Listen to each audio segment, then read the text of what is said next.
রহস্যজনকভাবে নিখোঁজ এক হিন্দু যুবকের সন্ধান চেয়ে সাভারে সংবাদ সম্মেলন করেছে পরিবার সদস্যরা। নয়ন দেবনাথ জানান, তার ২৭ বছর বয়সী ছেলে পলাশ দেবনাথ দীর্ঘদিন ধরে পুরান ঢাকার কোতোয়ালি থানাধীন তাঁতি বাজার এলাকায় বাসা ভাড়া নিয়ে থাকতেন। সেখানে পপুলার ডায়াগনস্টিক সেন্টারের রিসিপশনিস্ট পদে চাকরি করতেন। গত ৮ই সেপ্টেম্বর সকালে বাসা থেকে কর্মস্থলে যাওয়ার কথা বলে বের হয়ে পলাশ আর ফেরেননি। তার ব্যবহৃত মোবাইল ফোন নাম্বারটিও বন্ধ রয়েছে। এ নিয়ে রাজধানীর কোতোয়ালি থানায় জিডি করেছে পরিবার।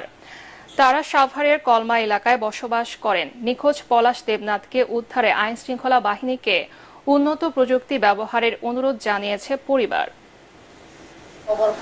৮ তারিখ থেকে হারিয়ে গেছে এই পর্যন্ত আমার ছেলে নিখোঁজ। সরকারের কাছে আমাদের এই প্রার্থনা, আমার সন্তান আমাদের হাতে ফেরত দিয়ে আমি আমার সন্তান ফেরত চাই। আমার সন্তান জ্বালা অবস্থিত মারা যাওয়ার পথে। এবারে আল আরাফা ইসলামী ব্যাংক অর্থ সংবাদ।